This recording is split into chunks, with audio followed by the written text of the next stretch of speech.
चलावळू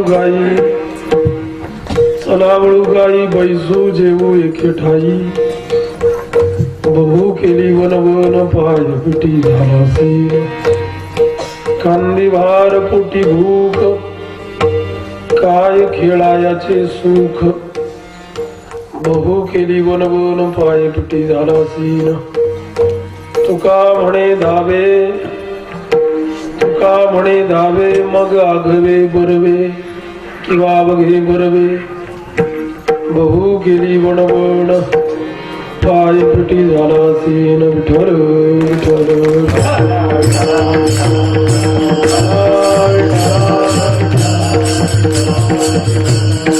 माझी वाणी तुझे वरणी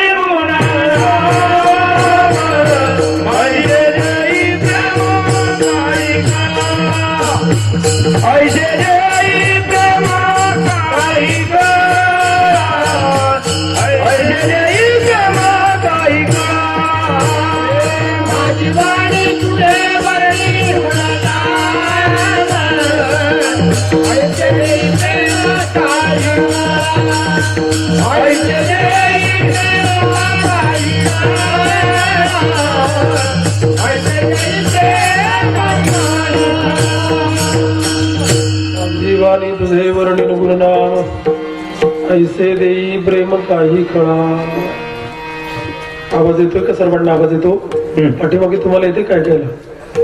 एक श्लोक म्हणतो पुढे, सर्वांनी माझ्या पाठीमागे म्हणा, सर्वजण म्हणा. वसुदेव सुतं देवं वसुदेव सुतं देवं. सर्वजण म्हणा, मोठ्या आणि जोरात म्हणा जरा. वसुदेव सुतं देवं वसुदेव सुतं देवं सजानूरमर्दनं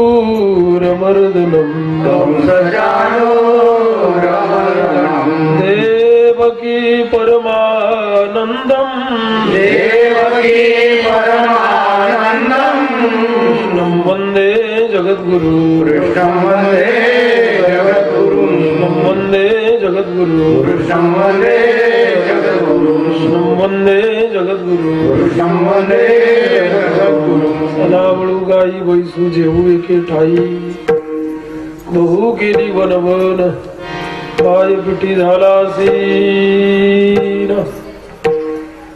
भगवत चरणारविंदे सेवा समर्पित करण्यासाठी निवडलेला हा जो भंग आहे, महान भगवत भक्त विश्ववंद्य महाराष्ट्र भूषण समर्थ सद्गुरु श्रीमंत जगद्गुरु तुकोबा यांचा अलौकिक चार चरणांचा गोड चिंतनी असा अभंग आपल्या भव्य आणि दिव्य मंगलमय नाम संकीर्तन महोत्सवाच्या सांगतेकरिता निवडलेला आहे. विठ्ठल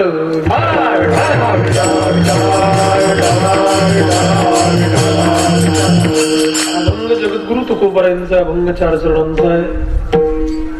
आपल्या पुण्यवाण पावन पवित्र पुणेत मालेगाव गाव मधला हा उत्सव आदरणीय हरिभक्तीपरायण परमपूज्य परमश्रद्धे वैकुंठवासी विजय दत्तात्रय खर्चे तथा श्री गंगा भागीरथी सुरेखाबाई विजय खर्चे या भगवत भक्त दाम्पत्याच्या पुण्य स्मरणार्थ प्रतिवर्षी मोठ्या आनंदामध्ये आणि जल्लोषामध्ये संपन्न होतो. त्यांचे सुपुत्र राजभाऊ यांच्याकडे बघितल्यानंतर तुम्हाला खरंच एक वाक्य असं वाटतं, मनस्वी असं वाटतं, मुलगा असावा तर असा. विठ्ठल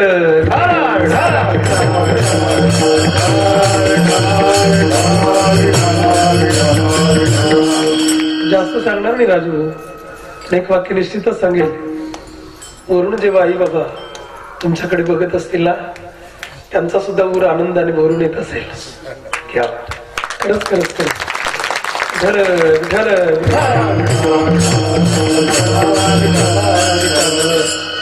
सात आठ 10 मुलं काहीतरी उगीच जन्माला घालायची आणि त्यांनी हयात असतानाच आई वडिलांची आबाळ करायची.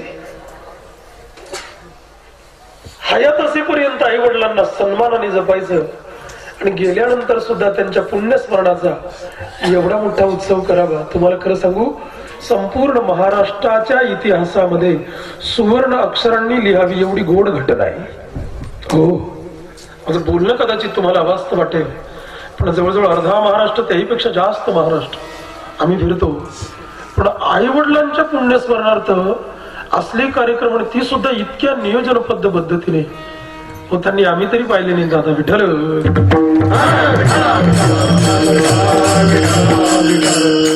आम्हा सर्वांचं श्रद्धास्थान आदरणीय हरिभक्तीपरायण परमपूज्य परमश्रद्धे गुरुवर्य माऊली बाबा, आम्ही ज्यांना आदराने आमच्या त्या परिसरामध्ये माऊली बाबा कायदेकर म्हणून ओळखतो. खर तर माऊली बाबा असतील, आमचे गुरुजी कोले बाबा असतील, यांचा जन्म या विदर्भ प्रांतातला आहे. ही मंडळी या परिसरामध्ये जन्माला आली. पण तुम्हाला खरं सांगू, गंगेच्या उगमस्थानापेक्षा गंगा जिथे जन्माला येते ना, गंगेचा उगम जिथे होतो ना, त्याही पेक्षा गंगेचा विस्तार जिथे होतो तिथल्या लोकांचं जास्त कल्याण गंगा करते. तसं आम्हाला सर्व खानदेशवासियांचं झालेलं आहे. ह्या ज्ञानगंगा बाबांच्या रूपाने असेल, माऊली बाबांच्या रूपाने असेल, ह्या ज्ञानगंगा जरी या विदर्भामध्ये जन्माला आल्या असतील ना, तरी खऱ्या अर्थाने या ज्ञानगंगांचा विस्तार जास्तीत जास्त खानदेश प्रांतामध्ये झाला. आणि तिकडच्या सर्व लोकांना यांच्यामध्ये ज्ञानगंगेमध्ये स्नान करून आमच्यासारखी माणसं सुस्नात झाली.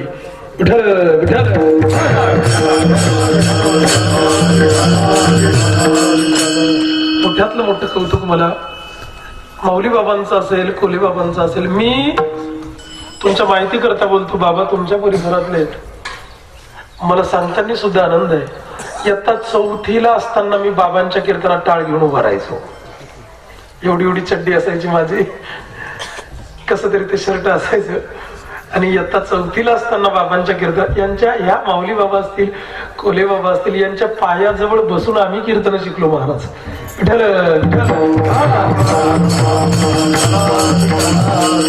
नंतर पहिल्या वर्षी या ठिकाणी कार्यक्रम झाला.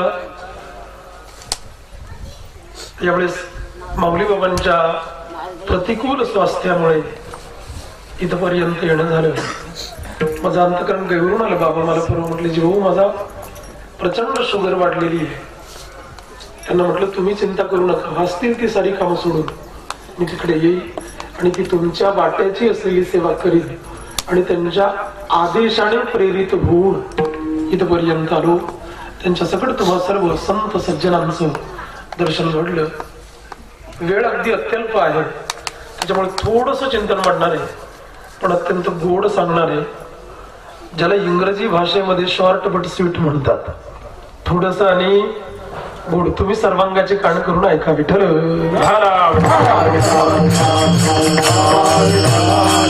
तसं तर काला ही पूर्णत्वाचं प्रतीक आहे.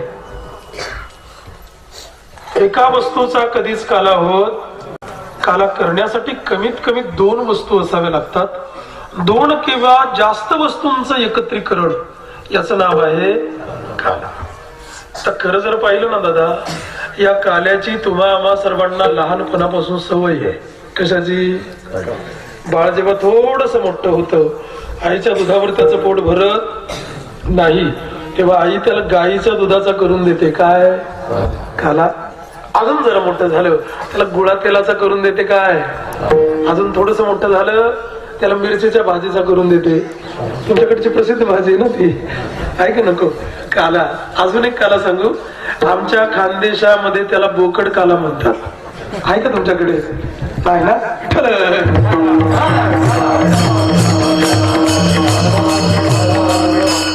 वाक्य सांगणार आहे. वारकरी परंपरेमध्ये खऱ्या अर्थाने काल्याचे 3 प्रकार आहेत. पहिला जो काला आहे हा दही भाताचा काला, इथे दुसरा हरिनामाचा काला आणि तिसरा जीव ब्रह्म ऐक्याचा काला आहे. पहिला काला दही भाताचा काला. दही भाताच्या कालाने काय होतं दादा? बुजुर्ग माणसं समोर बसले, तेव्हा सर्वांकडे बघून एक वाक्य सांगणार आहे. साठी ओलांडलेली दिसतात बरीचशी माणसं मला. दही भाताचं महत्व सांगू जरा ऐका. दही भाताच्या काल्याने शरीर बलवान होतं. शरीर कसं होतं? बलवान होतं, पुष्ट होतं. साठी ओलांडलीत माणसांनी. बघा ना, चेहरे टवटवीत दिसत आहेत. हो, आमची थोबाड बघा ना, चहा पिऊन कशी झाली. विठ्ठल विठ्ठल. हा दही भाताचा काला आहे. दुसऱ्या नंबरचा काला आहे हरिनामाचा काला. हरिनामाचा काला कोण करतं त्याचं गोड वर्णन आहे, सांगतो तुम्हाला ऐका. काला करीते संत जन सवे त्यांच्या नारायण.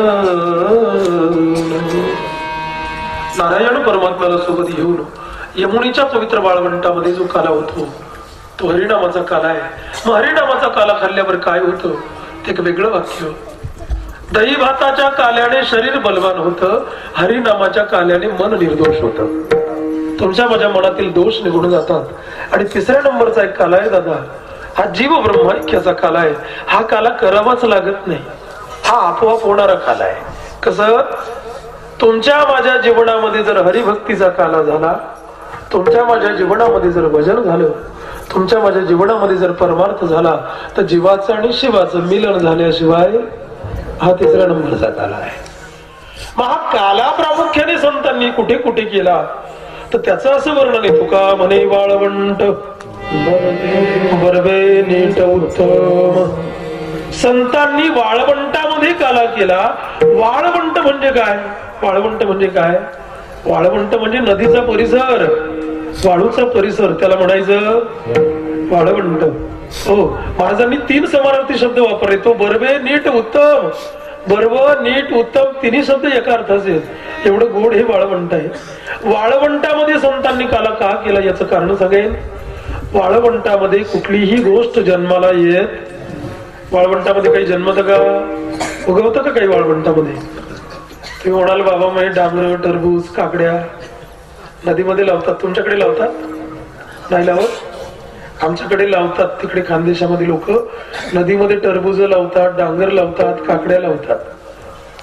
मी जेव्हा पाहिलं म्हटलं वाळवंटामध्ये काही उगवत नाही आणि ही लोक कसं काय लावतात, मी तिथे जवळ जाऊन बघितलं तर डांगर टरबूज सुद्धा नदीमध्ये नाही उगवत. नदीमध्ये असं त्या नदीच्या पात्रामध्ये असा थोडासा खड्डा करावा लागतो, त्याच्यामध्ये ही लोक माती टाकतात.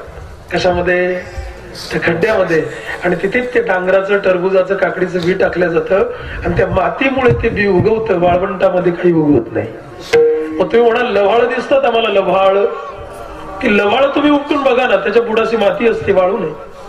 वाळवंटामध्ये काहीच उगवत नाही. की वेगळं सांगणार आहे, तुम्हाला जर बघायचं असेल तर करून बघा. एखाद्या पाटीमध्ये, बादलीमध्ये नुसती वाळू घ्यायची, घरात आणून ठेवायची, त्याच्यामधले कसलंस बीज टाकायचं आणि दररोज सकाळ संध्याकाळ त्याला पाणी घालत राहा, उगवेल. वाळवंटामध्ये काहीच उगवत नाही. मग वाळवंटामध्ये जर काला केला, शरीराला पण वाळवंट ही व्याख्या आहे. हो, अशा या वाळवंटामध्ये जर हरिभक्तीचा काला झाला तर कुठल्याही प्रकारच्या वासनेचं बीज जरी पडलं तरी त्याचा वृक्ष होणार नाही. म्हणून संतांनी या वाळवंटामध्ये काला केला. हे काल्याचं महत्व आहे. मग वाळवंटामध्ये नुसता काला केला, अजून काय काय केलं दादा? तर वाळवंटामध्ये संत विविध प्रकारचे खेळ खेळलेत. खेळ मांडियेला वाळवंटी घाई, नाचती वैष्णव भाई रे, क्रोध अभिमान हिरा बावटन एकमेकाला गती भाई रे. विविध प्रकारचे खेळ खेळत भगवान खेळ खेळत वाळवंटामध्ये. मग कोणते कोणते खेळ खेळलेत भगवान? तुम्हाला देवाचे खेळ सांगतो, आता ऐका. काय गोड खेळलेत भगवान वाळवंटामध्ये. भागवत कथेच्या माध्यमातून सारं ऐकलंय, हो तरी सांगणार आहे, ऐका कोणते कोणते खेळत. विट्टी दांडू चेंडू लगोरी नाना परी खेळ मांडियेला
कोणते कोणते खेळ अंगठामध्ये विट्टी दांडू चेंडू लगोरी नाना परी खेळ मांडियेला यमुनेच्या तिरी हे खेळ खेळले.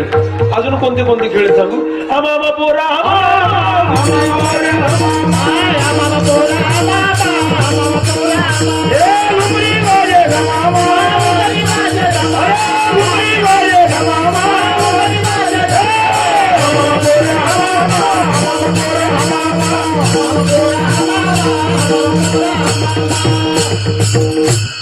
कोणते कोणते हा मामा खेळलेत.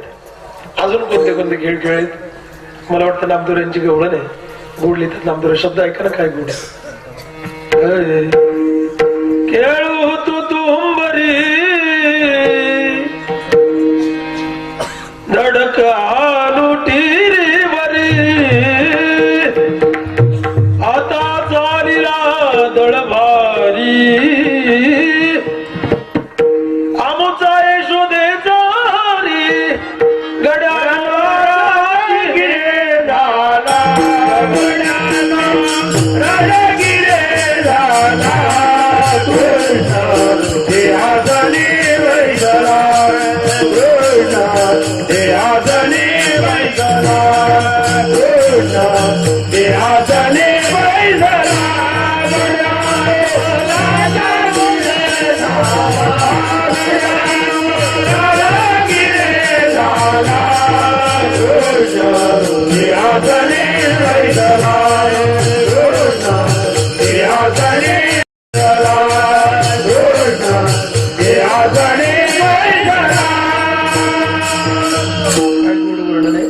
खेळांचं वर्णन महाराज करतात. खेळू हुतू हुंबरी हुतू हुंबरी असे विविध प्रकारचे खेळ गोपाळ खेळतायत. आणि खेळता खेळता खेळता खेळता खेळता खेळता गोपाळांना जरा भूक लागली आणि सर्वे गोपाळ एकत्रित होऊन देवाजवळ आले आणि देवाला सांगितले, देवा काय रे? अरे खांद्यावर भार आहे राजा आणि पोटामध्ये प्रचंड भूक लागलेली आहे. मग खांद्यावर भार आणि पोटामध्ये भूक असताना आता खेळामध्ये काय सुख आहे? असं अभंगाचं तिसरं चरण आहे. कांदी भार पोटी भूक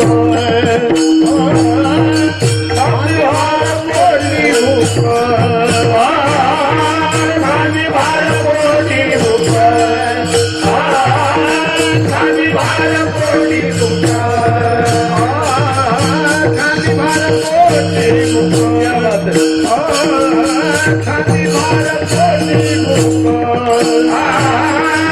खादी भार पोटी भूक खादी भार पोटी भूक काय खेळा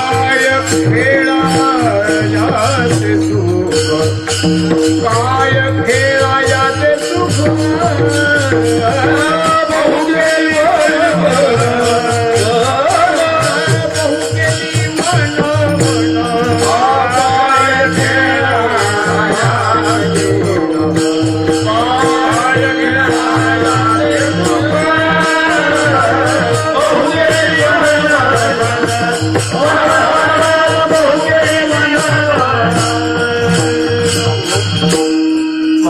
खांदे भार पोटी भूक काय खेळायाचे सुख.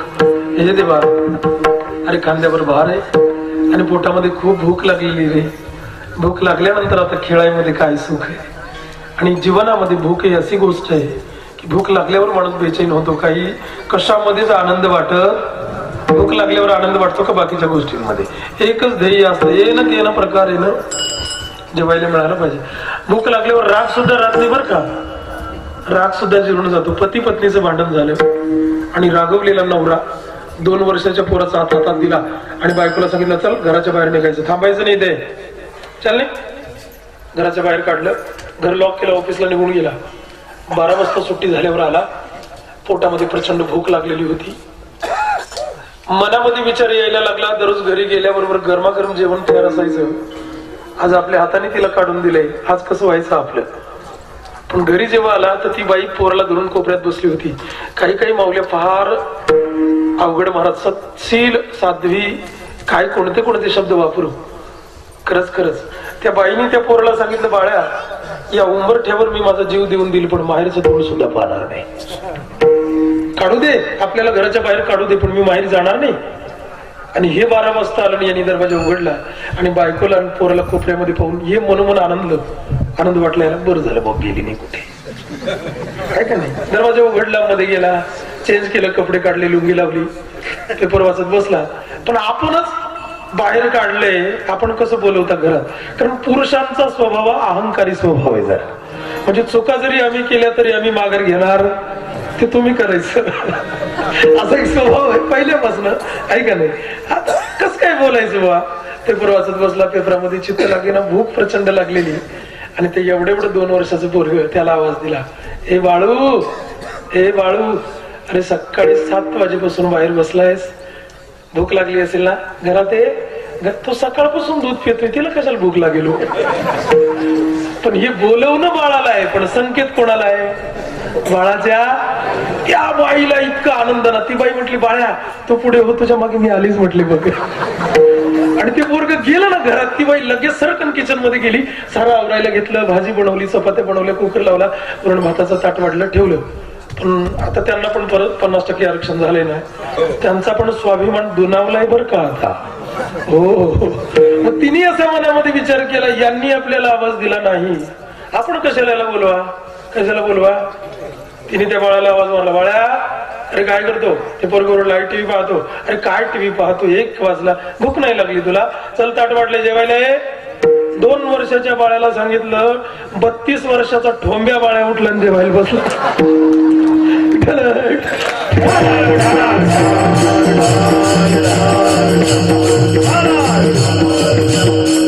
भूक एवढी वाईट आहे दादा.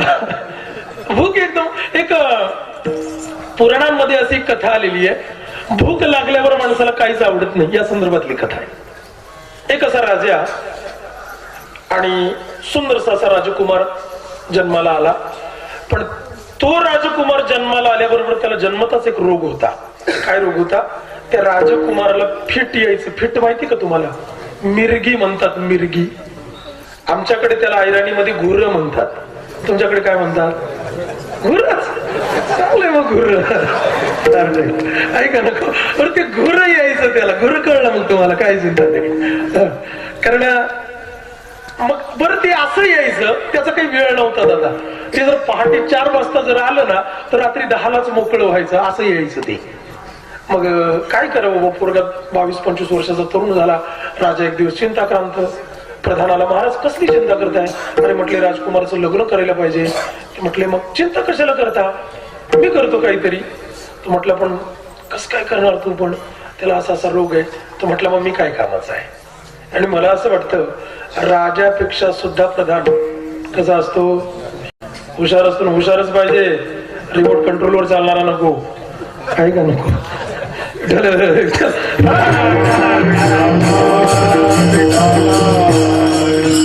बाबा मी परवा असं वाचलं फेसबुकला, गांधीजींनी वरती चित्रगुप्ताला विचारलं. म्हटले, गांधीजींनी वरती ना, गांधीजी गेले, त्यांनी चित्रगुप्ताला वरती विचारलं. म्हटलं, का रे माझे जे 3 माकडं मी खाली टाकून आलो, माहिती ना तुम्हाला ते 3 माकडं, एकाने डोळ्यावर ठेवला, एकाने तोंडावर, एकाने कानावर. हे 3 माकडांचं खाली काय चाललंय रे. गांधीजींनी चित्रगुप्ताला विचारलं. चित्रगुप्त म्हटलं, महाराज त्यांची मजा आहे, 3 माकडांची मजा आहे खाली. म्हणे कस काय. म्हणजे जे पहिलं तुमचं जे माकड आहे ना, आंधळ, म्हणे हो, ते कायदा झालंय आता. तुम्हाला कळलं का कायदा कसा आहे, अंधा कानून, ऐका नाही. ते कायदा झालंय म्हटले, कोणतं, आंधळ. गांधीजी म्हटले, ते आंधळ कायदा झालंय खाली. म्हटले, हो ते कायदा झालंय. आणि खरे ते बैर काय करतं म्हणे, मग ते बैर सरकार झालंय. लाख आंदोलन करा, त्यांनी असे हात ठेवले, ते सरकार झालंय.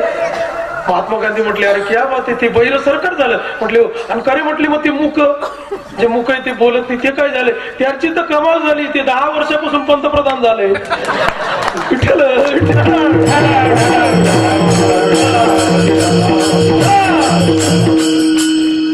विनोद म्हणून सोडून द्या, चला जाऊ द्या. माझा मुद्दा हा चाललाय की प्रधान हुशार होता, हो काय करावं कळे ना. मग प्रधान, तुम्ही नका चिंता करू, मी करतोय ना. काय चिंता करता, आणि एक पोरगी पाहिली हो सुंदरसी आणि ठरवलं लग्न. वराड मुली सकट राजधानीमध्ये आलं. राजाच्या चेहऱ्यावर तशीच चिंता. ते म्हटले महाराज काय करायचं, चिंता नका करू.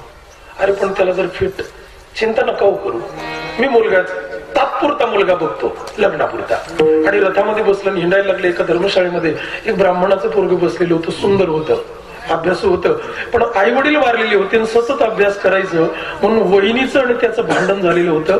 नुसतं जेवायला पाहिजे, अभ्यास करायला पाहिजे, कामधंदा करायला नको असं म्हणून भाऊजाई त्याच्याशी भांडली होती. ते रागाने निघालं होतं. 2 दिवसापासून उपवाशी होतं आणि धर्मशाळेत बसलेलं होतं. प्रधानाने पाहिलं, अत्यंत राजबिंडा पोरगा. शिपायांना सांगितलं चला उचला रे याला, उचलला, त्याला रथामध्ये टाकला.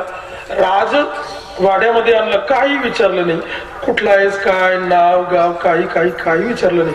सरळ मंगल स्नान घातलं, राजवस्त्र परिधान केले, सुंदर सुंदर दागिने घातले, मुंडावळ्या डोक्याला बांधल्या आणि बस फुलांचा हारातामध्ये दिला. सांगितलं चला बस वाजत गाजत त्याला लग्न मंडपामध्ये आणलं. तिकडनं ती नववधू आली, तिच्या गळ्यामध्ये हार आहे. भटजी बुवांना विनंती करण्यात आली, सुरू करा. आणि त्यांनी मंगलाष्टक सुरू केले. स्वस्ती श्री गणनायकं गजमुखं मोरेश्वरं सिद्धितं मल्हाळो मुरुडं विनायकमहं चिंतामणी स्थैवरं शुभं भवतु शुभमंगल सावधान. शेवटचं मंगलाष्टक झालं. तदेव लग्नं सुदिनं तदेव ताराबलं चंद्रबलं तदेव विद्याबलं दैवबलं तदेव लक्ष्मीपते ते मनसा स्मरामि. जिकडे तिकडे वाजंत्री वाजली. याला असं टोचलं पाठीमागून, हार टाक. यांनी त्या पुरुषाच्या गळ्यात हार टाकला, तिने याच्या गळ्यात हार टाकला. वराडी मंडळी ज्या कामा करता आले होते ते त्या कामाला चालू पडले. विठ्ठल विठ्ठल.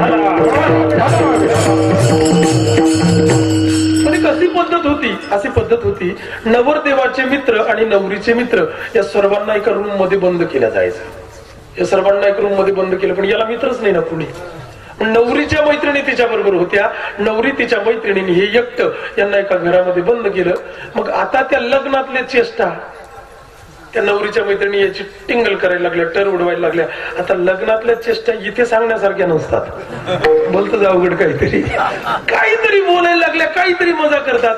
पण हे असा नुसता बसला स्थित प्रज्ञस्य का भाषा, काही बोलत नाही, हसत नाही, पाहत नाही, नुसता असा बसलाय. सारे तिच्या मैत्रिणी कंटाळले. ते म्हटलं अरे बाई हे असं काय ग, काहीच बोलत नाही. तुझ्या नशिबाने तुला मिळाले, सांभाळ याला, आता आम्ही जातो ग बाई. आणि बस त्या निघून आल्या. तिने मधून दरवाजा लावला. ती जरा मनामध्ये साशंक झाली. काय करावं कळेना हो तिला. काय सुंदर दिसतो पण काही बोलत नाही, हसत नाही, पाहत नाही. विद्वान होती राजकन्या, तिने हात जोडले. याच्यासमोर येऊन उभी राहिली. एक श्लोक म्हटला तिने. श्लोक सांगणारे मोठा गोड आहे, ऐका. ते म्हणते हो, शय्यावस्त्रम चंदनम चारुहासम वाणी वाणी वाहनम भूषणं. ती म्हणते अरे पुष्पालंकारांनी शृंगारलेली शय्या आहे, सुंदर चंदन चर्चित यवनांगी, सुलक्षणा मधुर वाणीने बोलणारी रमणीय श्री समोर उभी आहे. तुम्हाला काहीच नाही वाटत? काहीच नाही वाटत? शय्यावस्त्रम चंदनम चारुहासम वाणी वाणी वाहनम भूषणंच, काहीच नाही वाटत? हा बोलत नव्हता, पण हा विद्वान होता. आणि विद्वान माणसं योग्य वेळेस बोलतात. तिचा हा अर्धा श्लोक यांनी पूर्ण केला. तो म्हटला ऐक ऐक ऐक, तू सांगते ना शय्यावस्त्रम चंदनम चारुहासम वाणी वाणी वाहनम भूषणंच. अगं हे तुझं म्हणणं बरोबर आहे, पण माझं ऐक ना म्हणणं. काय नरोच्चते क्षुधा पिपासा तुरानाम सर्वे रंभा भोजन प्रस्थ मूल. अगं सर्व बरोबर आहे, शय्या आहे, पुष्पालंकाराने शृंगारलेली आहे, तू सुंदर आहे, पण न रोच्चते क्षुधा पिपासा तुरानाम. ज्याला प्रचंड प्रचंड भूक लागलेली आहे ना, त्याला जेवणाशिवाय हे दुसरं काहीच आवडत नाही, असं त्याचं म्हणणं आहे. म्हणजे तुमच्या ध्यानात आलं, भूक लागलेल्या माणसाला बाकीचे कोणतेच भोग न रोजचे अजिबात आवडत. त्याला फक्त काय पाहिजे. तेव्हा तिच्या लक्षात आलं की लग्नाच्या गर्दीमध्ये यांना जेवण द्यायला विसरलेत लोक. आता ही कथा याच्या पुढे पण मोठी आहे, मला पुढची सांगायची नाहीये. मला फक्त एवढंच सांगायचंय, खांदी भार पोटामध्ये भूक लागल्यानंतर कशामध्येच सुख वाटत नाही, कशामध्येच आनंद वाटत नाही. मग गोपाळ म्हटले, देवा अरे खांद्यावर भार आहे आणि पोटामध्ये भूक लागलेली आहे, त्याच्यामुळे आता खेळामध्ये अजिबात सुख राहिलेलं नाहीये, असं गोपाळांचं म्हणणं आहे. मग आता काय करायचं? मग देवाने म्हटले, आता एक काम करा, आपण चला आता चला आपण सर्वजण गायी वळू आणि दररोज पेक्षा वेगळं करू, काय एकत्र बसून जेवण करू, असं अभंगाचं पहिलं चरण आहे. चला वळू गाई, चला वळू गाई, चला वळू गाई, चला वळू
गुड.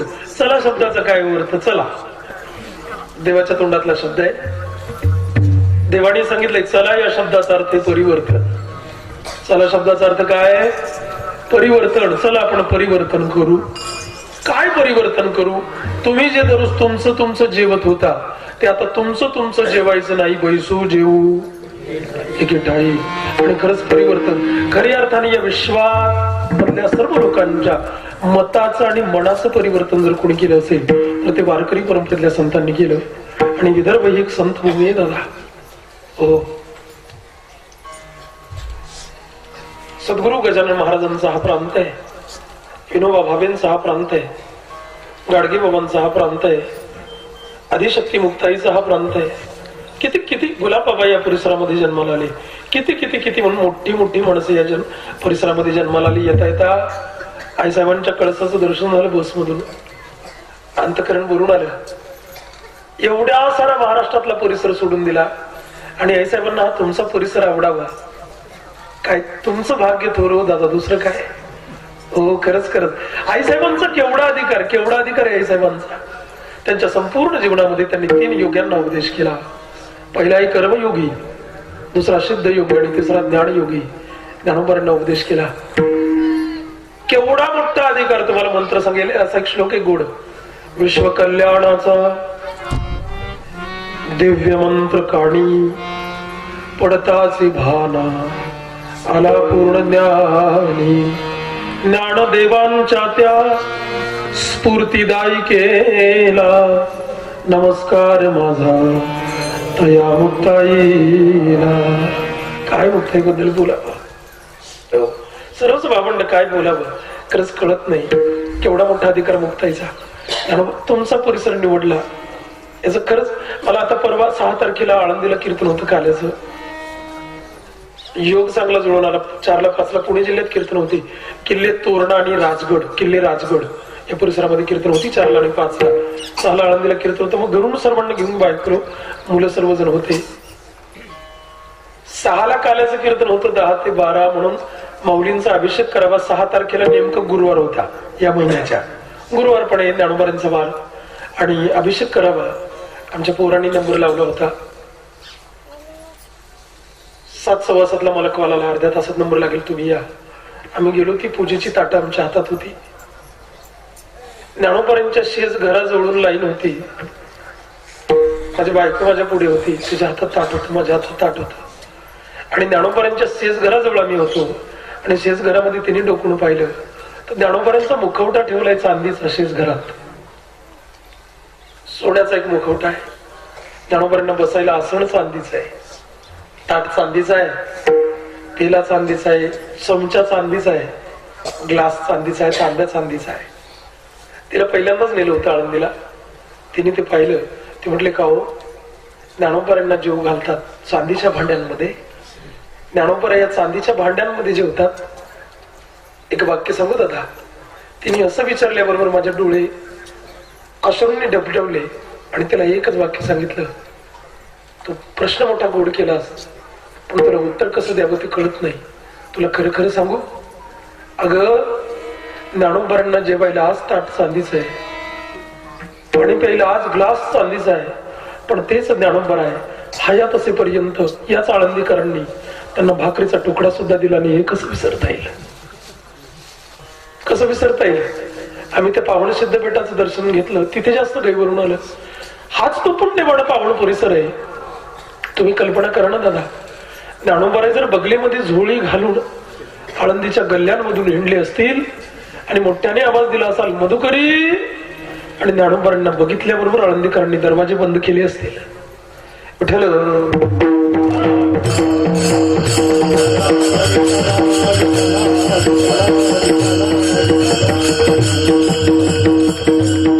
कोणी त्यांच्या झोळीमध्ये दगड टाकले असतील, माती टाकली असेल, शेण टाकलं असेल, असं असेल होते दृश्य. गजानन बाबा या परिसरामध्ये आले. या परिसर तुमच्या विदर्भातल्या लोकांना तरी गजानन बाबा कळले का? गजानन विजय नावाचा ग्रंथ वाचल्यानंतर कळतं त्यांना सुद्धा या परिसरामध्ये किती त्रास झाला. हे कौतुक नाहीये दादा. आमची पूजा झाली बाबा, आणि पूजा झाल्यावर ज्या ब्राह्मणाने पूजा केली होती त्याला 300 रुपये द्यायचे होते.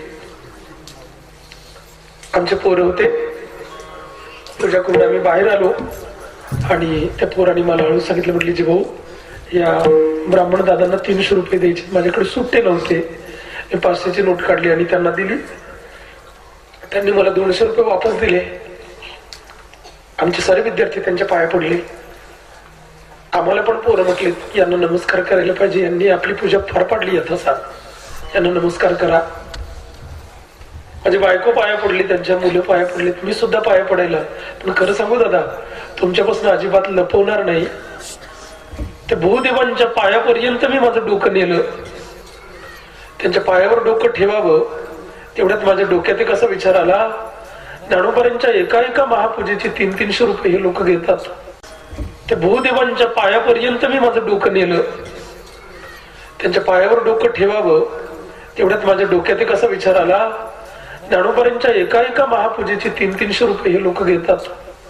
अरे एक काळ असा असेल की आज ज्ञानोबांच्या महापूजेचे 300 रुपये घेणारा हा माणूस याच माणसाच्या पंजोबाने ज्ञानोबांना दगड मारला असेल.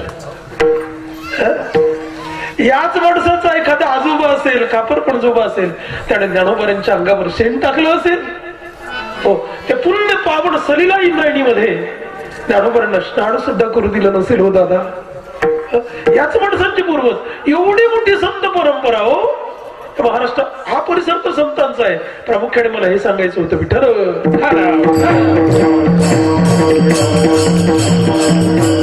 वारकरी परंपरेतल्या संतांनी खऱ्या अर्थाने परिवर्तनाची नांदी त्या महाराष्ट्रामध्ये रुजवली जाते. आणि सांगितलं, चला आपण एकत्र बसू आणि जेवण करू. हो, सोडून द्या ते बाकीचं काय असेल ते, आपण सर्वजण परिवर्तन करू. म्हटले कसं? देवाने सांगितलं, फार झालं रे, आता खूप वनवन झालेली, पाय दुखतायत ना, पायपिटी सीन झालाय ना, बहु केली वनवन, पायपिटी झाला सीन, खूप वनवन झालेली. आता चला आपण एकत्र बसू आणि जेवण करू. आणि खरं सांगू दादा, तुमच्या माझ्या जीवनामध्ये वनवणी शिवाय दुसरं काय? अखंड तुमचा माझा संसार इतका वनवणीचा आहे. आम्ही कीर्तन करतो म्हणजे आमची वनवन संपली असं वाटतं का तुम्हाला? तुमच्यापेक्षा जास्त वनवन आमची झाली.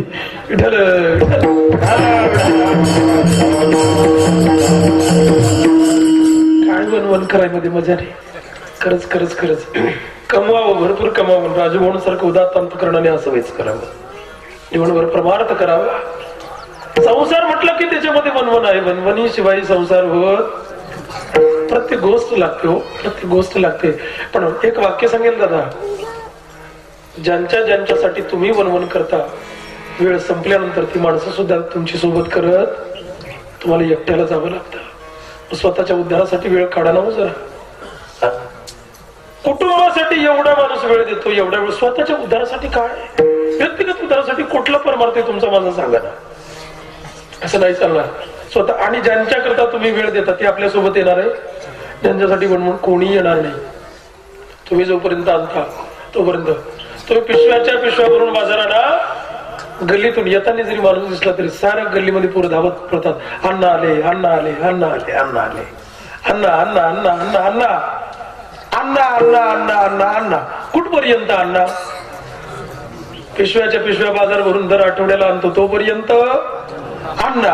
आणि एकदा त्या अण्णाचं हे आणणं बंद झालं ना दादा, की तोच अण्णा त्याच घरात अण्णाला सुद्धा महाग होऊन जातो. एकट्याला कोण किती करा, या लोक किती वनवन करा. तुम्हाला एक गोड भजन मला आठवलं सांगू.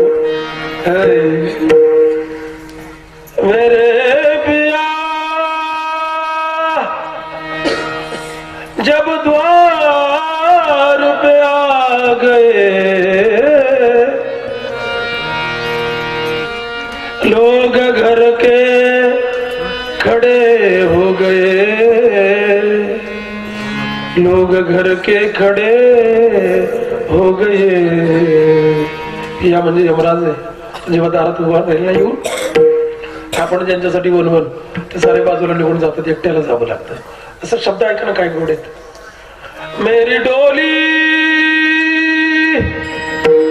फूलों से सजाई गई, रेशम की चादर बिछाई गई, सारे अरमा पड़े के पड़े रह गए. मेरे पिया जब द्वार पे आ गए, लोग घर के खड़े हो गए, सारे अरमा पडे के पडे रह गए. याच्याकडे जायचंय, त्याच्याकडे जायचंय, याला हे द्यायचंय, त्याला ते द्यायचं, याला भेटायचंय, त्याला भेटायचंय, हे करायचंय, ते करायचंय, सारं पडून राहतं. शेवटी असं लिहिलंय, शेवटी असं लिहिलंय. काही लोकांनी आपल्याला वचनं दिलेली असतात, जगायचं तर सोबत, मरायचं तर. तुम्हाला त्याच संदर्भात बोलतोय का? साथ जिएंगे साथ मरेंगे, ऐसा कहने वाले किधर मर गए. मेरे पिया जब द्वार पे आ गए, लोग घर के खड़े हो गए. साथ जिएंगे साथ मरेंगे, ऐसा कहने वाले किधर मर गए. एकट्याला जावं लागतं हो दादा. या बाबा विठ्ठल विठ्ठल.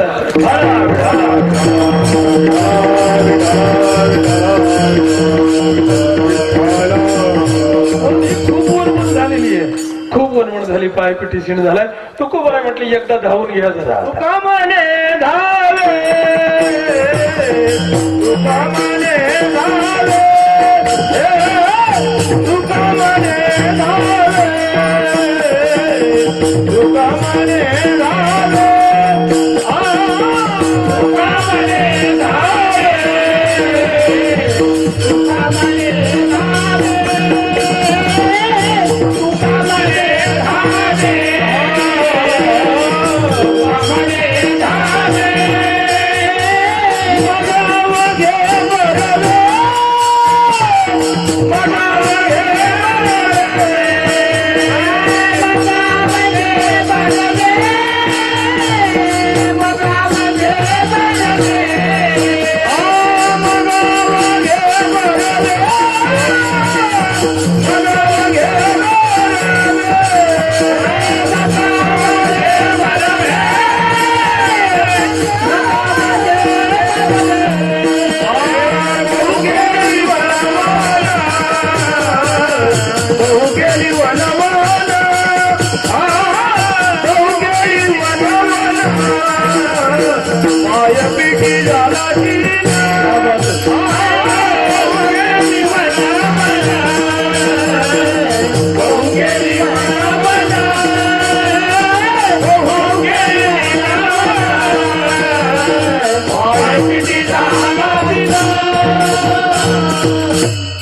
तुका म्हणे धावे. आता एकदा थोडस धावून या. काय होतं, मोठी उडी बसण्यासाठी 2 पावलं जरा मागे जावं लागतं. मोठी उडी मारायची असेल तर महाराज म्हटलं एकदा जरा धावून घ्या रे, मग अवघे बरवे किंवा आगवे बरवे, मग नंतर चांगलंच होणार आहे. येणीप्रमाणे अभंगाच्या 4 चरणांचा अर्थ आहे. ऐका नको, एक 15-20 मिनिटांमध्ये एखादी लीला सांगेन आणि सभेला विराम देऊन थांबेन. एकदा वारकरी परंपरेच्या नियमानुसार मोठ्या प्रेमाने एकदा सगळेजण मिळून भजन करूया. विठोबा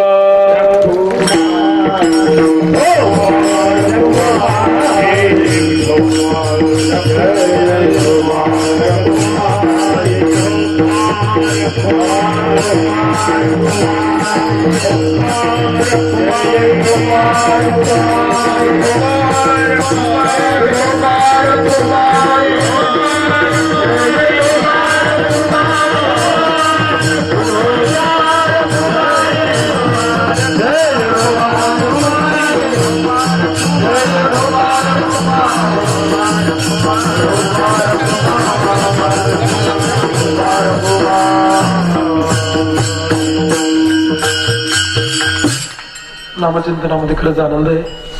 तुम्ही सर्वजण जवळजवळ 7 दिवसापासून या भक्ती रसामध्ये लावून निघालात. भाग्यवान आहे दादा खरंच. ही कृष्ण कथा, कृष्ण चरित्र कथा महाराज श्रींच्या मुखातनं श्रवण केली. विद्वान भक्तांची कीर्तन या उत्सवामध्ये झाली. खरंच आनंद आहे, समाधान वाटतं.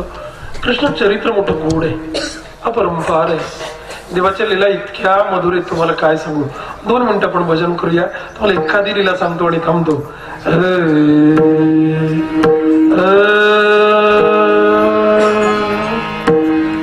श्रीराधा श्रीराधा रमन हरि बोल रे, जय राधा रमन हरि बोल रे. ताली वाजवून क्या बात. हरि बोल रे,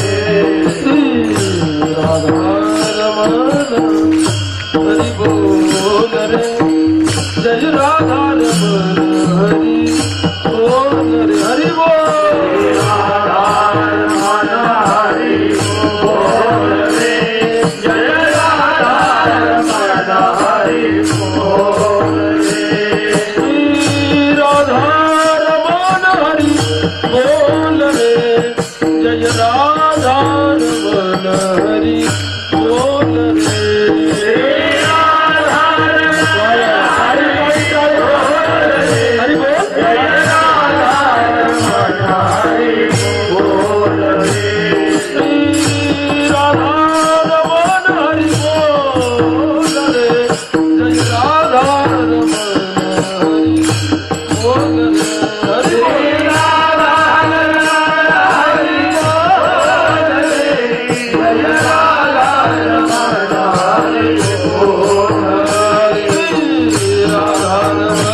रमन हरि बोल रे.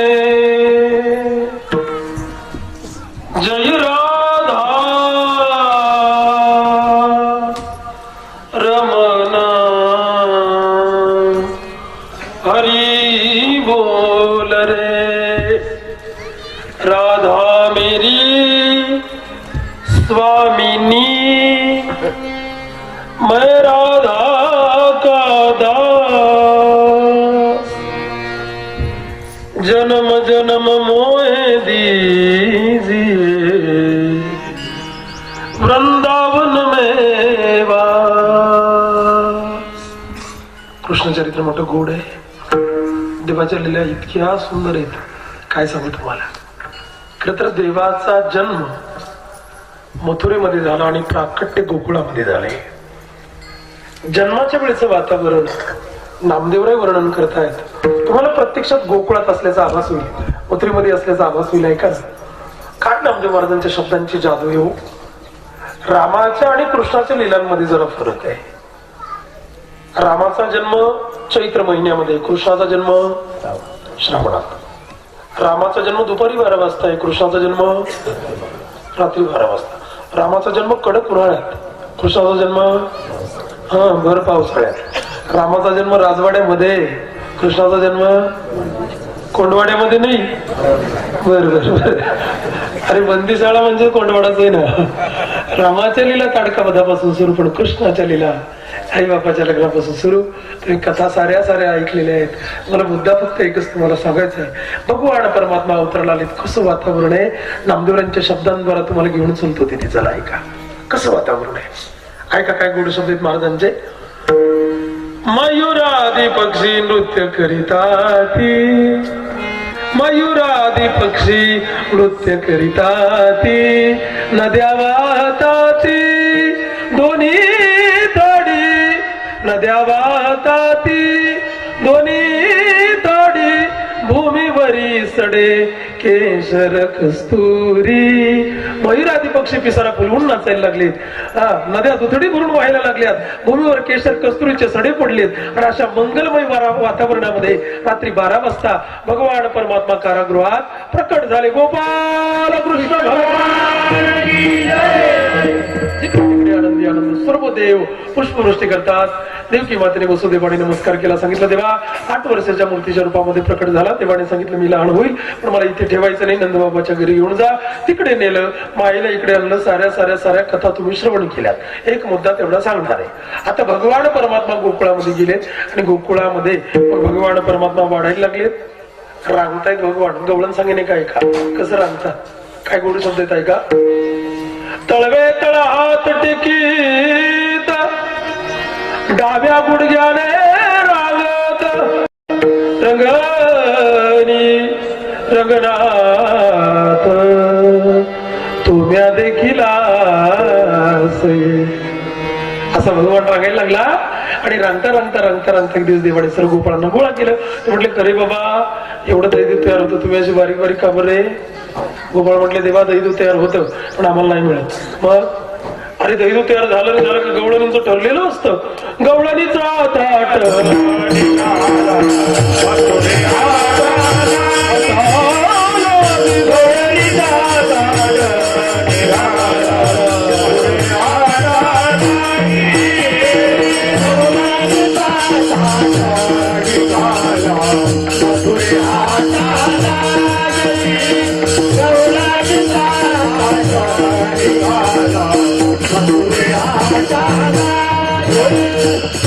ते देखोनी जगदीश धावला, गोप घेऊनी बेगी.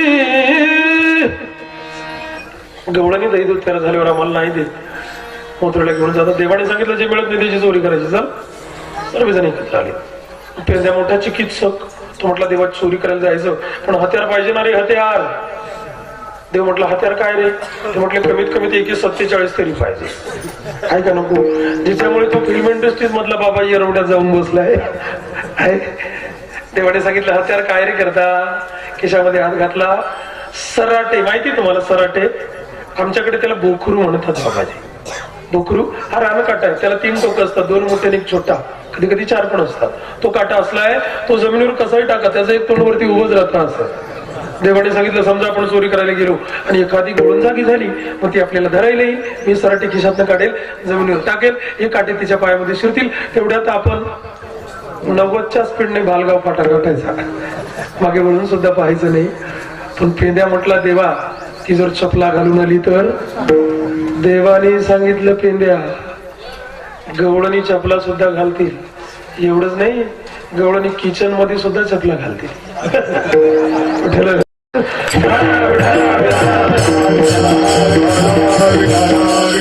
देवाने दुसऱ्या खिशात हात घातला, वस्त्र गाळ केली माती. बघ माती फुंकर मारायची, माती डोळ्यात जाईल. ती डोळे चोळायला लागली का, पण नवच्या स्पीडने घर गाठायचं. पेंद्या म्हटला, देवा ती जर चष्मा लावून आली तर. म्हटले, भाऊ यायचं असेल तर या, फायदा तुमचा आहे ना रे, आजी देतो पोट भरी पुरे म्हणाल तू गोरी. आणि काय सांगू दादा तुम्हाला, पेंद्या म्हटलं पण फायदा आमचा. पण अरे हा काय प्रकार, आम्ही नाही ऐकलं असं घेऊन कोणी चोरीला गेलं. नाथबाबा गोडली तर भागवतामध्ये सांगतो, ऐका. गोपाळ भरती चक्रपाणी चौर्य कर्म ऐकले श्रवणी, तरी खडे सराटे मृत्तिका घेऊन कोणी न निघाले. हे साहित्य घेऊन कोणी चोरीला गेलं नाही. कसं रे, देव म्हटला घाबरू नका चला. आणि चोऱ्यांचा उच्छाद म्हटला. सर्व गोत्रस्त एक दिवस भरला मोठा मोर्चा नंद भवनाभर. आणि सर्व गवळणी यशोदा मातेला बोलवलं बाहेर. आणि यशोदेला गवळणी म्हणतात, काय ग यशोदे, काय तुझा पोरगा असा. यशोदे कृष्णाला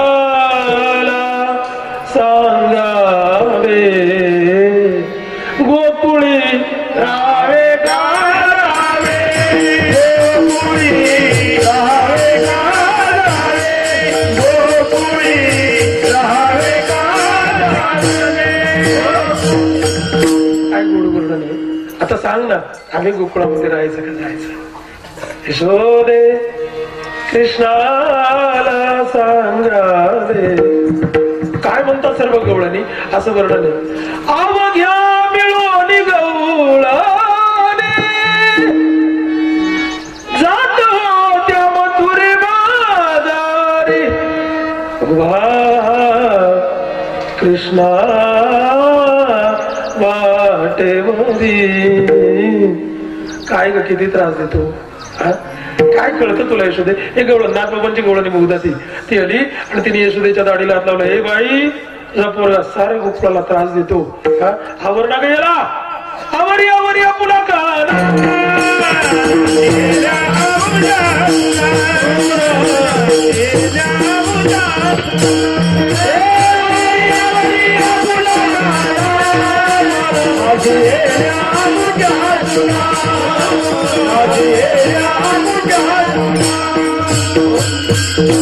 आगाऊ होती ना ती, आगाऊ गवळण होती ती. तिने यशोदेच्या दाढीला असा हात लावला आणि काय म्हटली, महाराज अजूनही लाज नाहीये तुझ्या मना. तुला लाज नाही वाटत, तर गोकुळाला त्रास देतो तुझं कार्ट. आता यशोदा राजाची बायको हो, आणि सर्वसामान्य गवळण यशोदेची लाज काढेल. यशोदा माता घरात गेल्या, मुसमुसू रडायला लागल्या. भगवान परमात्मा आले, आपल्या चिमुकल्या हाताने आईच्या आश्रू पुसले आणि उगाच लाडात येऊन म्हणायला लागले, आई हे आई तू रडू नको, हा तू रडायला लागली ना मग मला कोण रडू येत. कोणी म्हटलं, आई म्हटली, कृष्णा मी रडायला लागल्यावर तुला रडू येतं. म्हटले हो, आणि मग मला कोणामुळे रडू येतं, तुझ्यामुळेच ना. काय होणे तुझं करीतोस चोरी, काय कमी आहे आपल्या घरी, तू चोरी करतो. बडे घरानो नंद बाबाजी नित्य नवा माखन होय, माखन की चोरी छोड का नाही, या किती समजावतोय. किती समजायचं रे तुला, कशाला चोरी करतोस. हे आई थांब, माझं म्हणणं असं ऐक. आई तू बाहेर जा अगोदर, गवळणींना विचार, माझा मुलगा तुमच्याकडे चोरी करायला दिवसा येतो का रात्री. यशोदा बाहेर आल्या, सर्व गवळणींना विचार, काय ग बायांनो, माझं पोरग तुमच्याकडे चोरी करायला येतं. सर्व गवळणी एका सुरात उरल्या. हो यशोदा मैया दररोज येतो ना चुकता. बरोबर येत असेल, दिवसा येतो का रात्री ग. सर्व म्हटल्या रात्री येतो. रात्री बरोबर बरोबर ठीक आहे, रात्री येतो, हरकत नाही. असं जेव्हा सांगितलं, यशोदा माता घरात आल्या आणि कृष्णाला सांगितलं, कृष्णा त्या सारींचं म्हणणं असं तू चोरी करायला रात्री जातो. म्हणजे आई आता तूच ठरव ना, मी रात्री झोपायला कुठे असतो, मारुतीच्या मंदिरावर का ग्रामपंचायतच्या ऑफिस मध्ये कुठे झोपतो. आई म्हटली, बाळा तू तर माझ्या शेजारी झोपतो, माझ्या क्वार्टर झोपतो, मला बिलगुण झोपतो. आई तुझ्याजवळ झोपायचं जाऊ दे ग. आई रात्री जर मला सू आली ना, मी एकटा जातो का तुला घेऊन जातो. आई म्हटली, तू तर मला घेऊन जातो. हे आई अशी कशी ग तू भोळी.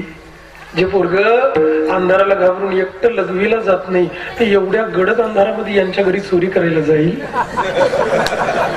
असं कसं ग कळत नाही तुला. आईला बरोबर पटून दिलं ना महाराज देवाने.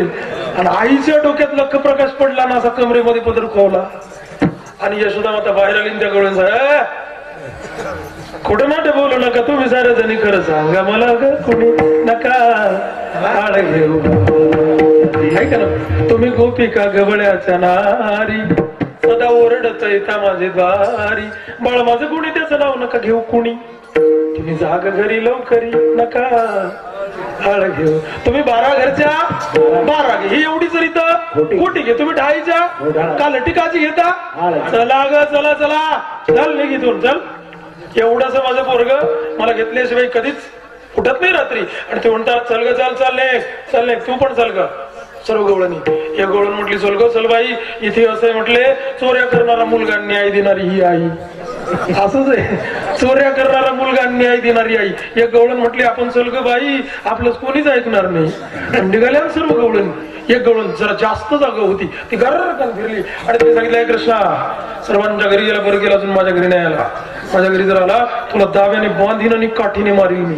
देवाने सांगितलं हिचा घर नंबर लिहा आहे ती गावात राहते का प्लॉट मध्ये तिच्याकडे जाऊ आपण आणि काय सांगू माणूस आला भगवान परमात्मा मध्यरात्री गोपाळांना घेऊन त्या गवळणीकडे गेले चोरी केली गोपाळांना काढून दिलं गोपाळ म्हटले तुम्ही चला माझं काम आहे जरा गोपाळांना काढून दिलं भगवान गवळणीच्या पलंगाजवळ गेले माफी मागून एक वाक्य बोलेल नाहीतरी आपण प्रापंचिक माणसं आहोत ही साधू संत वगळता म्हणून मुद्दा माफी मागून बोलतो पलंगावर गवळण झोपली होती पलीकडे गोपाळ होता देवाने काय केलं गवळणीच्या वेणीची गोपाळाच्या गाडीची गाठ बांधली आता त्याची दाढी याची विणी याची गाठ बांधली पण नुसती गाठ नाही बांधली दादा गाठ बांधल्यानंतर त्या गाठीला धमकी दिली देवाने दम भरला काय दम दिला असेल हा सुटायचं नाही तुम्हाला गवळण सांगतोय काय का ना काय गोड गवळण आहे ऐका शब्द जर कळले तर आनंद वाटतो तुम्हाला अशी गवळण आहे गवळण पलंगी झोपली असता दाढी वेणीची गाठ बांधिता त्या गाठीशी सांगून गेला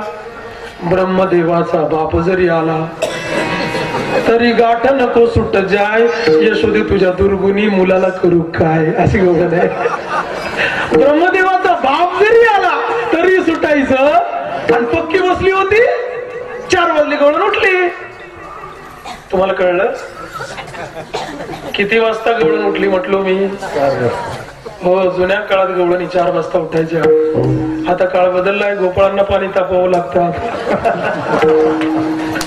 पण इथे बाबांनी फार कौतुक केलंय बाबा मला म्हटले रात्री बाबा म्हटले 12 वाजेपर्यंत ह्या बाया सर्व जागीत नाच भाऊ म्हटलं हो तरी या 3:30ला उठतील आणि इकडे रांगोळ्या काढायला येतील म्हटले तुमच्या चरणावर माझा विनम्र अभिवादन आहे हो खरंच आता ही गवळण 4 वाजता उठली हिच्या वेणीला आणि याच्या दाढीला सोबत इतका बसला म्हटलं सोड सोड का माझी दाढी उडली ती म्हटली मी कशाला तुमची दाढी उडू 4 वाजले खुशाल वेणी उडता सोडा बरं वेणी तो म्हटलं मी नाही ना ग चाच पडून पाहिलं तर गाठ होती उजळता जळेना तुटता तुटेना कापता कापीना दरवाजा बंद 7 वाजले तरी दरवाजा बंद गल्लीत नाही येणार जाणार लोक काय रे हे एक म्हणे अजून पण नाही ना एक जण म्हटलंय तर 4 वाजताच उठून काकड आरतीला जायचे त्यांचा कसा हप्ता उरकला रे सर्वेच्या सर्व गेले दरवाजा बाजूला आता त्या गवळणीने दरवाजा उघडला सर्व घरात शिरले मग हे पाहिलं सुंदर ते ध्यान एक गोपाळ म्हटलं काय रे हे एवढं वय झालं तुमची गाठी मारायची हाऊसच भेटली नाही अजून त्या बाईने ती एवढा मोठा पदर घेतला ती म्हटली आम्ही नाही हो दादा आम्ही कशाला करू असं म्हणजे झालं कसं काय झालं म्हणे काल नंदभवनावर जो मोर्चा केला होता ना म्हणे त्याच्यामध्ये तू होती का म्हणे होती काय मी अध्यक्षच होती म्हणे अध्यक्ष होती बरोबर तिथे काही आगाऊपणा केला ना देवाला ओपन चॅलेंज केलं माझ्या घरी दाव्याने बांधील आणि काठीने मारे तो गोपाळ म्हटला तो जागाऊपणा नडलाय त्याने सांगितलं बाई मोर्चामध्ये जावं पण सर्वांच्या मागे चालावं की जय जिंदाबाद विजय असो पुढे लाठीचार्ज मागच्या मागे घरी ही मोर्चाची पद्धत आहे आगाऊपणा नडलाय हा दुसरं काही नाही त्याच्याकडे निघाले आता लग्नामध्ये कसं असतं नवरी पुढे आणि नवरदेव मागे बरोबर मग नवरदेव आमच्याकडे पद्धत आली आम्ही जातो बरंचशा लग्नाला जाणं होतं आमच्याकडे गेट पासून तर स्टेज पर्यंत नवरीला पुढे ठेवतात आणि नवरदेवाला मागे आहे तुमच्याकडे त्याला तिथून घोड्यावर उतरतात नवरीकडच्या मानपानाच्या बायकाचं ऑप्शन करतात हा आणि मग तिथून नवरीला आणलं जातं 10,000च्या शालूवर 20 रुपयाची भाड्याची ओढणी कुठून पद्धत आली काय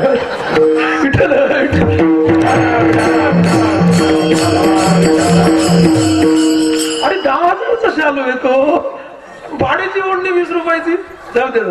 आता तिला तिथे कुठे मला वाचायला नाही मिळालं, पण तिथून पुढे स्टेज पासून तर आपल्या गेट पासून तर स्टेज पर्यंतचा प्रवास नवरीच्या खांद्यावर हात ठेवून नवरदेवाला यावं लागतं.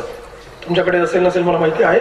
वा वा, आहे हरकत नाही. जेव्हा ती पुढे आणि तो मागे, त्या दिवसापासून तो तिच्याच मागे, बाकी जणांशी त्याला घेणं देणं नाही.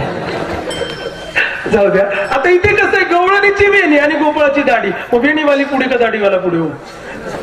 वेणीवाली गवळण पुढे, दाढीवाला गोपाळ मागे. वरती गवळण 6 फूट हो दादा, आणि आहो 3.5 फूट. ती चालते नाही वर, हळू हळू हळू हळू. अशात तिला सर्दी झालेली. आजशी म्हटलं का मागून पुढे, पुढून दिवस मागे. पोरं सर्व hurray hurray hurray hurray hurray करत. आणि यशोदा मातेने कृष्णाने ती गर्दी पाहिली आणि देवाने आईला सांगितलं, आई आई आई मला कडेवर उचलून घे. आणि यशोदा मातेने कृष्णाला कडेवर उचलून घेतलं आणि देवाने त्या गर्दीकडे बोट केलं आणि सांगितलं, आई ही गर्दी सुद्धा आपल्याच घरी येऊन राहिली बरं का. आई म्हटली, तू येऊ दे, मला माहिती ना तू रात्री कुठे जात नाही असं. पण गवळण आली, तिने कृपादृष्टी केली, गाठ सुटून गेली. शेवटी आईला लोणी मागितलं, आईने दिलं नाही. देवाला असं वाटलं आपण काय करावं. देवाने डेऱ्यामध्ये उडी मारली आणि यशोदा माता आल्या. रवी टाकला, घुसळण करायला सुरुवात झाली. गार पाणी टाक, गरम पाणी टाक, लोणीच वर येईना हो. लोणी जेवढं तयार व्हायचं भगवान मधल्या मध्ये घुसत करायचे. का बरं लोणीवर उलट घुसळ सुलट घुसळ. यशोदा माता म्हटले का कोणी करणी करून दिली असेल म्हटलं. माझ्या मायमावले बोलते अंधश्रद्धाळू वाचत ऐका नाही. पण यशोदा मातेने काय केलं, त्या डेऱ्यामध्ये हात घातला, देवाची शेंडी हाताला लागली, शेंडी धरून देवाला वरती काढला आणि यशोदा मातेच्या डोळ्यामध्ये पाणी आलं. सांगितलं, कृष्णा हे राजा, एवढ्याशा लोण्याच्या गोळ्या करता एवढा मोठा हा दह्याचा डेरा, याच्यामध्ये उडी मारलीस तो. आणि समजा उसळण करता करता हा एवढा मोठा लाकडाचा रवी रे, तुझ्या डोक्याला लागला असतं बाळा. कोणत्या वैद्यांना बोलवलं असतं रे, कोणत्या जन्मीचं वैर रे माझ्याशी तुझं, काय एवढा त्रास देतोस कृष्णा, रडकुंडीला आणतोस मला. देव मनातल्या मनात म्हटला, आई अगं तू मला ओळखलेलंच नाहीये अजून. अगं पूर्वेला उगून पश्चिमेला मावळणारा जो रवी आहे, कोण? सूर्य. पूर्वेला उगून पश्चिमेला मावळणारा जो रवी आहे, त्या रवीचा सुद्धा मी बाप आहे. तुझी लाकडाची रवी काय करते मला. आईला त्रास दिल्यावर कंटाळून आईने सांगितलं, तू खरंच खोड करे, तू इथे नाही राहायचं आता. मग उद्या जाई राणा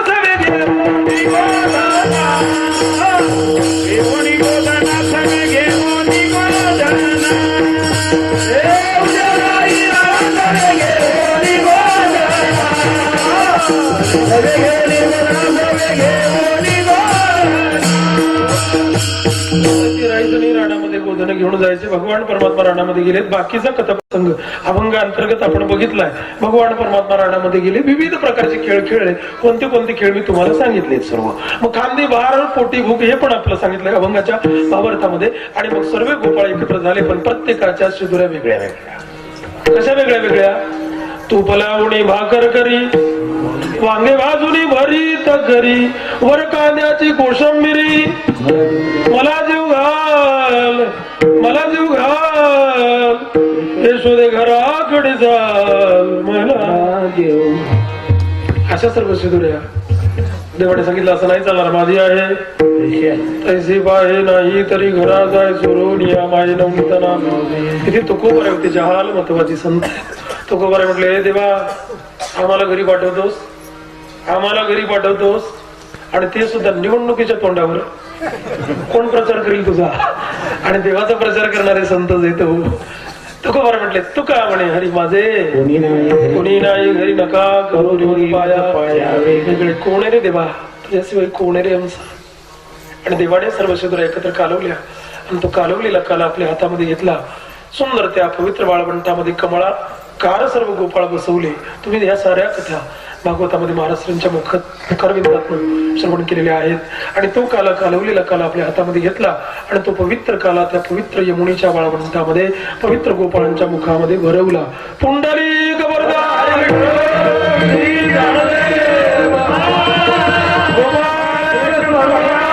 ज्ञानेश्वर माऊली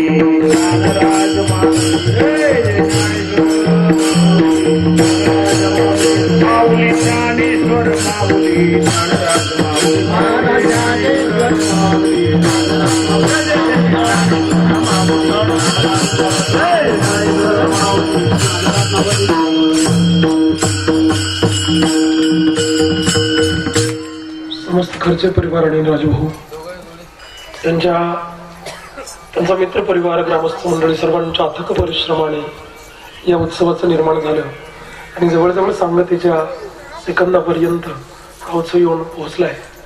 एक थोर सत्पुरुष आमच्या संपूर्ण परिसराचं दैवत आदरणीय हरिभक्तीपरायण परमपूज्य परमश्रद्धे माऊली बाबा खायदेकर त्यांच्यासोबत उपस्थित असलेले आमचे गुरुजी आदरणीय हरिभक्तीपरायण कोली महाराज स्वामीजी महाराज ज्यांच्या अत्यंत सुमधुर रसाळवाणीतनं तुम्ही भागवताचं रसामृत पान केलं. भागवत कथा म्हणजे गोड आहे हो. असे तुम्ही सर्व सुस्नात झालेले या 7 दिवसांमध्ये सुस्नात झालेली सर्व श्रोते खर्चे परिवार ही आमचे सर्व कलाकार गुरुजन मंडळी त्यात राजभाऊ आहेत, भटूदादा आहेत, नामदेव महाराज आहेत, कापसे महाराज आहेत, सर्वच मंडळी आमची यसगावरनं कुंडाण्यावरनं इकडनं तिकडनं आलेली सर्व मंडळी मृदंगाचार्य महाराज आहेत. मला खरंच आनंद वाटला, समाधान वाटलं. या खर्चे परिवारासाठी तुम्हा सर्वांसाठी आमच्या सर्व प्रेमी मंडळीसाठी गोपालकृष्णाच्या चरणी प्रार्थना करतो. भगवान गोपालकृष्ण परमात्मा तुम्हा सर्वांना दीर्घायुष्य देवो, तुम्हा सर्वांना उत्तम आरोग्य देवो आणि तुमचं सर्वांचं जीवन कृतकृत्य आणि मंगलमय हो असं तुम्हा सर्वांबद्दल शुभमंगल चिंतितो आणि माझ्या अक्षरांना विराम देतो. जय विठ्ठल जय जय विठ्ठल जय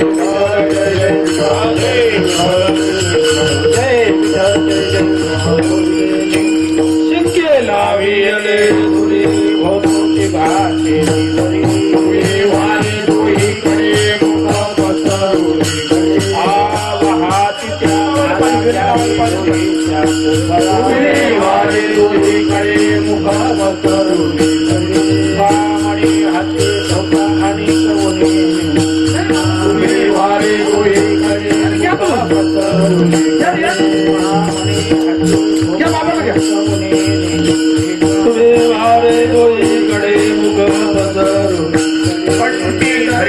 कृष्णमध्ये अवघाजणे प्रकाश वापुरिया ब्रह्मादिका उत्तम लोकाचा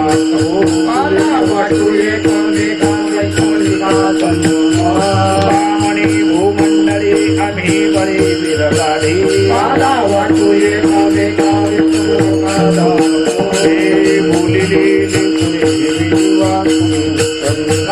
क्षमा महाराज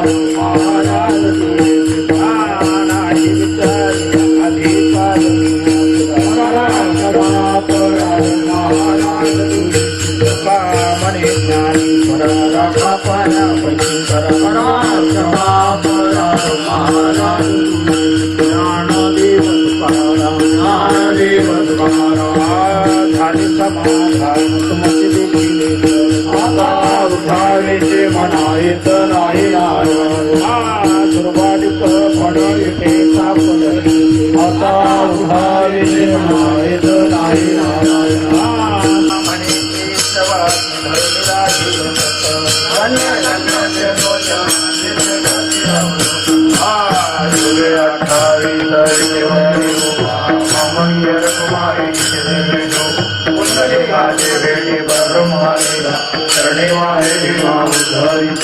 जय देव जय देव जय पांडुरंगा हरे पंढरीनाथा रघुमाई वल्लभ हरीश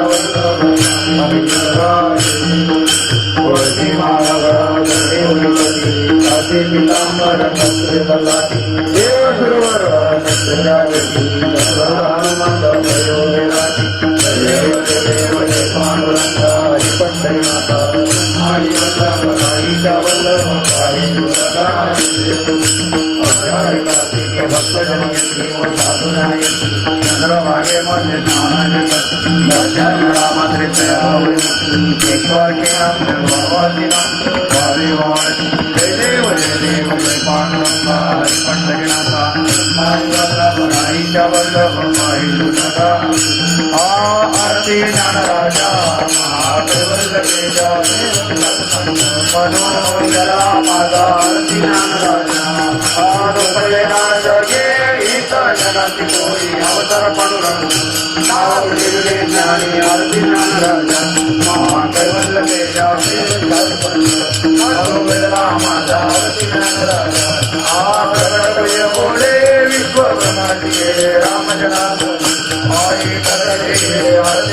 राजा महादेव लक्ष्मीचा देवीचंदन नमो वेदना माता आरती ज्ञानदाता आरती तुकारामा स्वामी सद्गुरुरामा सच्चिदानंद राघवी अम्मा तुकाराम राघवे सागराचा अमरतिने आरती तुकारामा स्वामी सद्गुरुरामा सच्चिदानंद स्वामी राघवी अम्मा देव ब्रह्मा दुभाग्य स्वामी सद्गुरु राम स्वामी राघवी अम्मा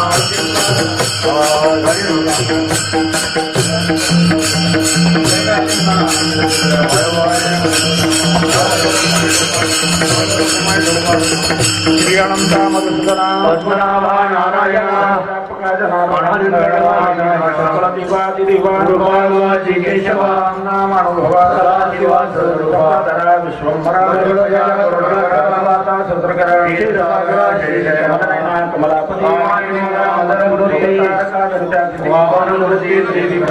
सगुणा निर्गुणा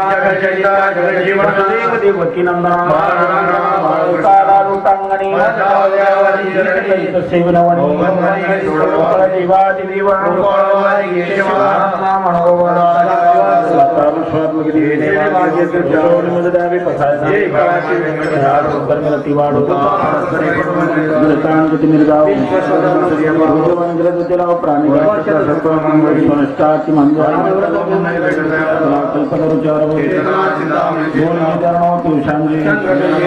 मार्कंडी तापळणे मौना सर्वसुखी भजितवादी पुरखी अखंडित श्रीलोकी हेतमणे श्री विश्वेश्वराव देवरी ज्ञानदेव सुख्या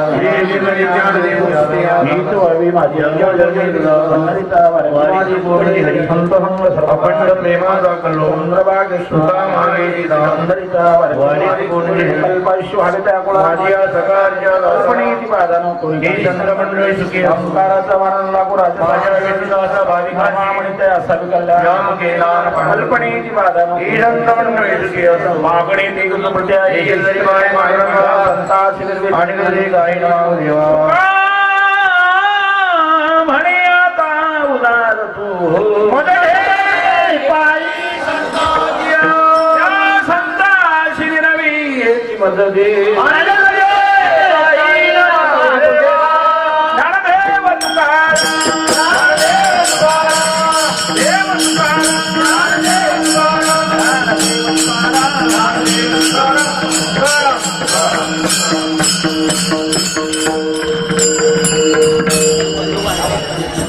हॅलो ऐका सर्व मंडळी खाली बसून घ्या काल्यासाठी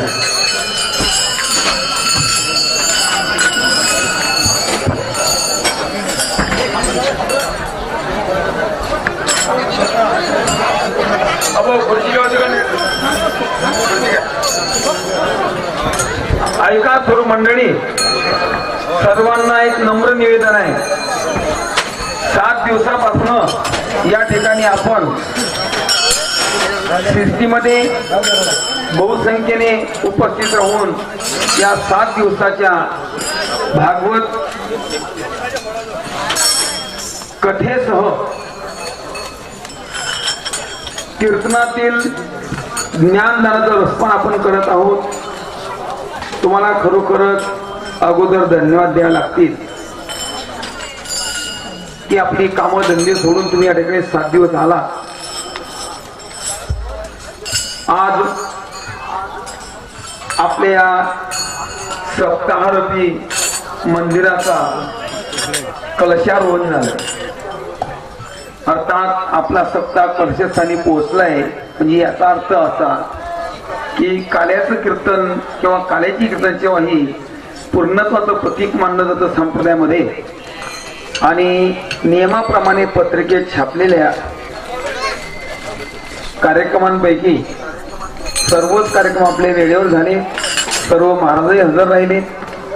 आणि आज ज्यांची काल्याची कीर्तन सेवा आपण ज्यांच्याकडे सोपवली होती ते आमचे परमस्नेही परमादरणीय गुरुवर्य ज्ञानेश्वर माऊली खायदेकर यांचीच कीर्तन सेवा आपण या ठिकाणी निश्चित केलेली होती, परंतु स्वास्थ्य ठीक नसल्यामुळं महाराजांनी त्यांच्या ऐवजी त्यांच्या ठिकाणी काल्याचे कृष्ण सेवेकरता ज्यांचं नियोजन केलं ते आमच्या धुळे, मालेगाव, ठाणे, पुणे, नगर, जळगाव या 4-5 जिल्ह्यांमध्ये अगदी नावलौकिकाला आलेले अल्पवयीन तरुण तळपदार, विद्वत्ता प्रचूर, गायनाचा अंग, या सर्व गोष्टींनी आम्ही त्यांना चौरंगी चिरा म्हणतो. असं एक वारकरी संप्रदाय कीर्तन रत्न आमचे हरिभक्तीपरायण मच्छिंद्र महाराज वाडी होकरकर बाबांनी त्यांना फोन करून बोलवून घेतलं आणि महाराजांच्या एका फोनवर येऊन सर्व कामं बाजूला टाकून, कार्यक्रम बाजूला सारून या ठिकाणी जसं मुलांनी आईला हाक मारावं आणि आईने सर्व कामं टाकून धावत यावं, त्याप्रमाणे महाराजांनी हाकेला हाक देऊन या ठिकाणी काल दुपारून घरून निघाले आणि रात्री 8:30-9 पर्यंत या ठिकाणी येऊन पोहोचले. महाराजांचं आपण कीर्तन श्रवण केलेलं आहे, चिंतन श्रवण केलेलं आहे. असं चिंतनीय सेवा ज्यांनी आपल्या या धर्ममंडपामध्ये प्रभूचरणी सुपूर्द केली, हरिभक्तपरायण आमचे सहकार्य केलं, त्याप्रमाणे थोडं सहकार्य तुमचं अपेक्षित आहे. आता स्वयंपाक तयार आहे आणि सर्व स्वयंपाक आपली वाट पाहतोय की मला खाणारे कधी तयार होतील. नाही, कधी कधी आम्ही भाकरीची वाट पाहतो तर कधी कधी भाकरी आमची वाट पाहत असते. त्याप्रमाणे आजचा आपला हा प्रसाद आहे, नुसता प्रसाद नाही, महाप्रसाद आहे. तो महाप्रसाद आपली वाट पाहते की मला सेवन करणारे भाग्यवान कधी जेवण करायला बसतायत. आणि कोणीही घरी न जाता याच मंडपात आपल्या सर्वांना झाला का वाटून काला काला वाट फटाफट फटाफट वाटा, मोठी माणसं घ्या जरा. मला काला भेटला पाहिजे म्हणून मी लांबवतोय ना. शिजवण्यापासून दळण निवडण्यापर्यंत, चहा पाण्यापासून नाश्त्यापर्यंत या सर्व सेवा ज्या ज्या मंडळीने केली असतील त्या मंडळी मी विनंती करतो की जसं भगवंताच्या प्रेमाशीर्वादाची आम्हाला गरज आहे त्याचप्रमाणे आम्ही भगवंताकडे आशीर्वाद मागतोय. मी तुम्हाला सर्व मंडळी विनंती करेल, महाराज मंडळीसह